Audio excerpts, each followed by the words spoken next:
What is up, everyone? It's Quinn here, and in this video I'm going to be going through 3 buy low Dynasty running back targets that I think you guys should be looking to add to your rosters. One of these players is going to be more of like a long-term asset, a younger option. 2 of them are going to be more focused on win-now teams who can give you maybe 1-2 more solid seasons, but I just think they're priced very reasonably at this point. If you guys enjoyed the video, hit that like button, subscribe to the channel. But let's start with the first buy low running back here. We're going to go with Tyjae Spears, and this may not feel like a buy low because he's currently priced as the running back 14 on Keep Trade Cut. I know Keep Trade Cut isn't perfect, but it's probably the best source we have out there for consensus Dynasty ADP. So Tyjae Spears, running back 14. To put that into perspective, he's priced just slightly below some other young running backs like James Cook, Isaiah Pacheco, Rachaad White. The thing is, Tyjae Spears just hasn't had the same opportunities as those guys, but I do think that will be coming in 2024. Obviously, as a rookie, he played behind Derrick Henry this past season, but he took more work from Derrick Henry than we've really ever seen in Derrick Henry's career. Henry's snap share was down at 54%, opportunity share at 65%. He hadn't been close to those numbers since 2018, which is when he was in a committee, so kind of before he established himself as one of the best running backs in the league. So Tyjae Spears, he didn't need to come in as a rookie and have this huge role. They could have let him sit behind Henry and then wanted him to be the starter over the next 3 years. They made it a point to get him out on the field, especially on passing downs, and he performed pretty well. I think it is a great sign that he was able to eat into Henry's workload, and it seems very, very likely that Derrick Henry is going to be gone this offseason in free agency. It sounds like he wants to play for a contender. He pretty much did like a full-on goodbye to the fans of the Tennessee Titans, so I do think he will be gone, and Tyjae Spears just has a wide open path to be the clear running back 1. The Titans clearly saw that this was a need that was going to, be something they had to look at in the future. They picked Tyjae Spears on day 2 in last year's NFL draft, knowing that, Derrick Henry's days were probably numbered there in Tennessee.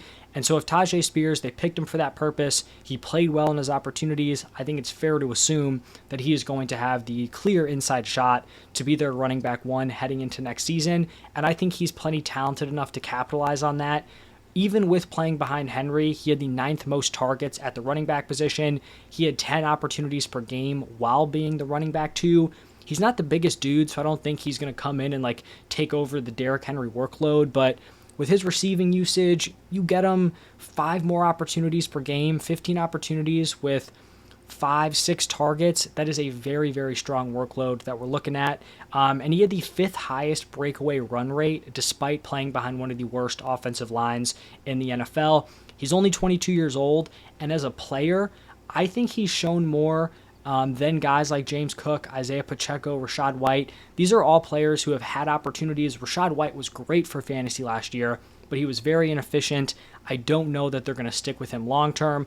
Isaiah Pacheco really hasn't been able to fully pull away in this Chiefs backfield. And then kind of a similar situation with James Cook, where it's the situation should be wide open, but he just has not been able to capitalize. I think Tyjae Spears is in a spot right now where he's not necessarily guaranteed that starting spot, but I think when he does take over as the running back 1, I think he's going to outperform all those dudes moving forward. So I like Tyjae Spears here as a nice buy low option.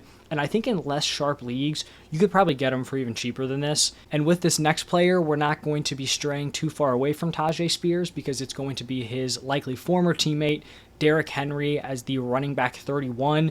I'd say in I think 3 years I've been making fantasy content, I haven't been super low on Derrick Henry, but in general, I've been lower than consensus. But it kind of seems like this has been the switching point where Derrick Henry was picked as a running back 1, didn't necessarily deliver that production, and now people think he's just going to fall off, kind of being left for dead by the Dynasty community. He's currently valued as the running back 31, but I really do think he is a great option for win-now teams.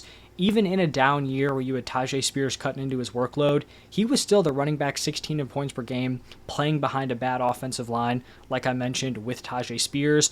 And he's 30 years old, which obviously is not great, especially at the running back position. But Derrick Henry is not your standard running back. The dude is not human.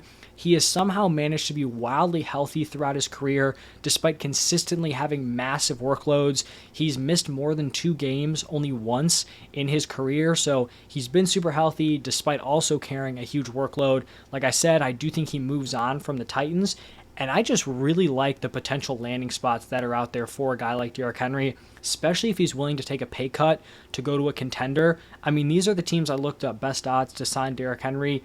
These were the top 6 options. You had the Ravens, the Eagles, the Raiders, Texans, Cowboys, Bengals. So you have 5, Super Bowl contenders with the Ravens, Eagles, Texans, Cowboys, Bengals, all with pretty wide open running back rooms. Ravens, just a ton of injuries to that unit. Eagles, believe DeAndre Swift is going to be a free agent. Texans, Singletary, Pierce, those guys aren't the running backs of the future. The Cowboys could be parting ways with Tony Pollard. And then for the Bengals, you never know what's going to happen with Joe Mixon. So those are teams on strong offenses. Most of those teams have really strong offensive lines where Derrick Henry could step in, may not have to carry as much of a workload as he did in his days with Tennessee, but could still be pretty efficient behind those offensive lines. And then with the last team being the Raiders, they may not be a playoff contender. They're probably not going to make the playoffs next year, but they showed that when they made the head coaching switch, they went super run heavy. They want a workhorse running back, so if that's not going to be Josh Jacobs, maybe they go out, bring in a guy like Derrick Henry, and he could kind of replicate the usage we saw in Tennessee. I just think he's a really nice buy low option. I think he probably could still have a couple high-end running back 2 seasons. Wouldn't be shocked if he hits in the touchdown department. Maybe he sneaks back into like that RB1 area, but I do think Derrick Henry is a nice buy low. And another buy low for a win now team is going to be James Conner, currently the running back 38.